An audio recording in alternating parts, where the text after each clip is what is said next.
बहुत दिक्कत होती, मजदूर आदमी है, भराएगा इतना तो कैसे आदमी रह पाएगा दिल्ली के अंदर। किराया भाड़ा तो किराएदार तो आदमी भी मजदूर ही आदमी है, किराया देगा कि सिलेंडर महंगाई करेगा किचन का। पहले तो सिलेंडर शुरू में जब आए थे वही 500-600-700 का मिलता था, अब तो महंगा हो ही गया।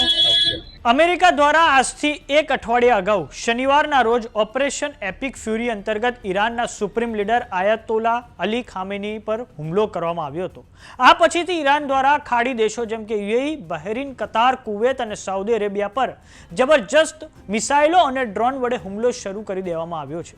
ઈરાન ન માત્ર એક પરંપરાગત યુદ્ધ લડી રહ્યું છે પરંતુ હવે એક ઇકોનોમિક વોરફેર પણ લડી રહ્યું છે, જે અંતર્ગત તેણે સાઉદી અરેબિયાની રાસ તનુરા રિફાઇનરી, યુએઈની ફુજૈરા રિફાઇનરી અને કતારમાં આવેલા ગેસ ઉત્પાદનના કેન્દ્રોને ટાર્ગેટ કર્યા છે. આ ઉપરાંત ઈરાન દ્વારા સ્ટ્રેટ ઓફ હોર્મુઝ પણ બંધ કરવામાં આવતા આંતરરાષ્ટ્રીય બજારોમાં ગેસ અને ક્રૂડ ઓઇલના ભાવોમાં વધારો નોંધાયો છે. તો આજે આપણે આ વિડીયોમાં વાત કરીશું કે ભારતમાં પણ આ યુદ્ધની શું અસર થઈ રહી છે. નમસ્કાર, જમાવટ સાથે હું છું પાર્થ.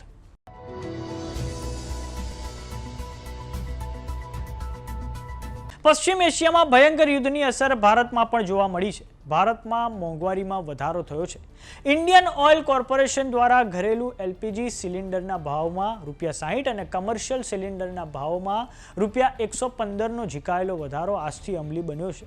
આ ભાવ વધારાને કારણે ગૃહિણીઓના રસોડાનું બજેટ ખોરવવાની સાથે જ હોટલ, રેસ્ટોરન્ટ અને અન્ય નાના વ્યવસાયો પર પણ આર્થિક બોજ વધશે. આંતરરાષ્ટ્રીય બજારમાં ઉર્જા સંકટ ઘેરાતા ફુગાવાના આ નવા તબક્કાએ સામાન્ય ગ્રાહકોની ચિંતામાં વધારો કર્યો છે. ઇન્ડિયન ઓઇલ કોર્પોરેશને પોતાની વેબસાઇટ અપડેટ કરીને આ નવા ભાવ વધારો જાહેર કર્યો છે. ભારતના મહાનગરોમાં ગેસના ભાવ પર નજર કરીએ તો દિલ્હીમાં હવે નવી કિંમત ₹1883 હશે, મુંબઈમાં નવી કિંમત ₹1835, કોલકાતામાં કિંમત વધીને ₹1990 થઈ ગઈ છે અને ચેન્નઈમાં એક કિંમત વધીને ₹2043 થઈ ગઈ છે. તો રાજધાની દિલ્હીમાં ગેસના ભાવમાં વધારાને લઈને મહિલા ગ્રાહકોની પ્રતિક્રિયા સામે આવી છે. આવો સાંભળીએ તેમણે શું કહ્યું છે. मैम एलपीजी सिलेंडर पर 60 रुपए बढ़ गए हैं, कितना असर पड़ेगा आम आदमी की जेब पे इससे? बहुत सारा पड़ेगा. अभी सिलेंडर बढ़े, कुछ दिन में पेट्रोल डीजल भी बढ़ जाएंगे तो हर चीज महंगी होती जाएगी. 60 रुपए एकदम से बढ़ जाना एलपीजी सिलेंडर पे, ये आम आदमी की जेब पर कितना असर डालता है इसका? और खास करके जो घरेलू महिलाएं हैं वो कई बार पैसे जोड़ जोड़ के उसकी करती हैं. बहुत फर्क पड़ता है भैया. औरों के लिए लगता है कि ये 60 रुपए कुछ नहीं है, लेकिन आम आदमी के लिए बहुत कुछ होता है. बहुत दिक्कत होती, मजदूर आदमी है, भराएगा इतना तो कैसे आदमी रह पाएगा दिल्ली के अंदर। किराया भाड़ा तो किराएदार तो आदमी भी मजदूर ही आदमी है, किराया देगा कि सिलेंडर महंगाई करेगा किचन का, कैसे होगा? ऐसे तो बहुत महंगाई हो रही है. अच्छा, हाँ, पहले सिलेंडर आप कितना में लेती थी? पहले तो सिलेंडर शुरू में जब आए थे वही 500-600-700 का मिलता था, अब तो महंगा हो ही गया. हाँ जी.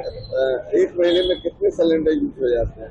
एक महीना क्या, एक ही महीना तो चलता भी नहीं है सिलेंडर हमारा. तो कितना बजट में दिक्कत होता है? बहुत दिक्कत होती है. गरीब आदमी है तो 500 रुपया देने में दिक्कत होती है आदमी को, मजदूर आदमी को. तो हाँ, तो क्या मानती हैं कि एक महीने में आपको 2 सिलेंडर मंगाना पड़ा, हाँ, 120 रुपया एक्स्ट्रा पड़ गया? हाँ, तो लग जाते हैं महीने में 2 सिलेंडर.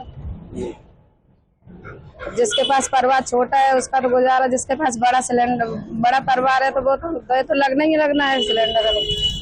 આ સમગ્ર મામલે કેન્દ્રમાં મંત્રી હરદીપસિંહ પુરીની પ્લેટફોર્મ એક્સ પર પ્રતિક્રિયા પણ સામે આવી છે, જેમાં તેમના દ્વારા કહેવામાં આવ્યું છે કે અમારી પ્રાથમિકતા નાગરિકોને સસ્તું અને ટકાઉ ઈંધણ પૂરું પાડવાની છે. ગ્રાહકોએ પુરવઠામાં કોઈ પણ પ્રકારના વિક્ષેપની ચિંતા કરવાની જરૂર નથી.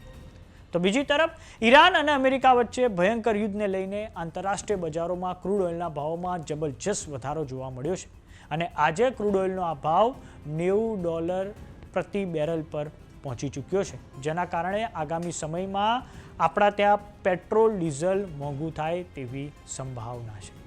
તો સમાચારોમાં અત્યારે બસ આટલું. જોતા રહો જમાવટ.